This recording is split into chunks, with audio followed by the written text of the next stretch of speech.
everyone, welcome back to Trees and Turtles. My name is Imogen, and in today's video I'm going to be sharing with you how I recovered from social media burnout. If you're not already subscribed, what are you doing? Make sure to subscribe, like this video, follow me on Instagram, and without further ado, let's get started. So I was very burned out from social media earlier this year. I started this YouTube channel, I started this YouTube channel long before I actually started posting, but I started posting seriously around this time last year. And then in the early spring, I got very burned out and I stopped posting entirely for like 5 months. And then in the summer, I decided that I needed to get started again. But during that period, I was like severely burned out with social media. Like I was trying to grow my Instagram, I was trying to grow my YouTube, I was doing all sorts of stuff and I was doing it every day and or every week, and I just got super burned out because I did not have like a proper strategy from preventing myself from being burned out. So the first thing I did, number one, was take a break. I just completely shut off, like I didn't post. I stopped looking at YouTube, I stopped going on YouTube, I hardly went on Instagram. I mean, if you were even more serious about this, you could start deleting apps or using website blockers if you really needed like a hard reset. I didn't, because I just had no motivation to go on there, so I just didn't. But if that is something you struggle with, then I absolutely recommend it. And also setting boundaries, so like particular times that you're not allowed to go on social media, or like particular places, like you could leave your phone outside your bedroom, that kind of thing. Alright, so the second thing I did was to like reflect, and I love reflecting. I reflect on my actions and my life all the time. And I sort of identified what was causing me stress, and for me it was like the sort of constant pressure to produce, and my strategy at that point was to film 1 video a week. And I realised that this was a really bad strategy because every week I had the pressure to film or I wouldn't have something to post. So instead I sort of reassessed my filming strategy, and now I film a lot of videos at once and then I post them over several weeks, and that means I get regular breaks and I don't have to do much except like reply to comments, which I actually find quite fun. So I started batching content and that really helped me, but if I hadn't done that reflection and found the source of my burnout, I wouldn't have been able to take action on it. Okay, 3, everyone says this, be mindful about what you're doing. So this reflection really helped me be mindful about what I was doing and my use of social media, and then that helped me like be intentional about how I changed my use of social media. And also evaluate what goals you have. So there's no point being mindful of social media and changing stuff if you're not changing it to align with your goals. So for me, my goal is I want to be inspired again. Like I want to produce content rather than feeling I have to produce content. So be present.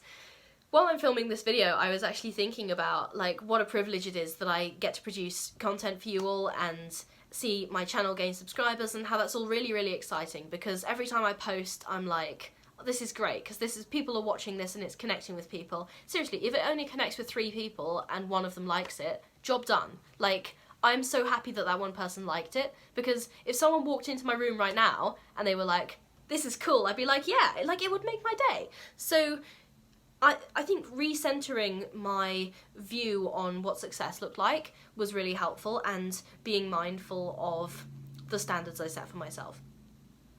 Okay, reconnecting with real life.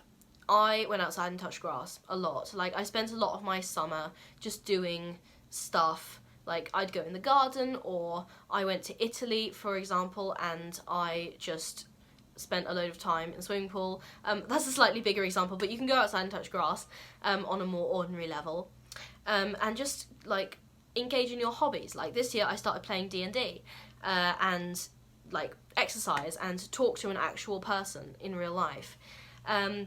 So those are all things you could do to like digitally detox, if that makes sense, and recover a little bit from social media burnout. Also, seek support. So like, I hate to say this, but there are a lot of online communities about how terrible it is to be online. But there are also offline communities. Like if you talk to your friends, I bet you a significant amount of money that at least one of them has experienced social media burnout, and they just like dread going on their phone, or they feel addicted and like they feel the pressure to keep up with everything and it's causing them stress or anxiety. Talk to your friends. I guarantee one of them has been through it. Alright, unfollow and turn notifications off. I never say this on my channel. I'm always like, make sure you subscribe, get your notifications on, like me on Instagram, follow me on Instagram, like this video. But if you need to stop for your mental health, please do. Unsubscribe. Do not like this video. Unfollow me on Instagram, okay? Your mental well-being comes first.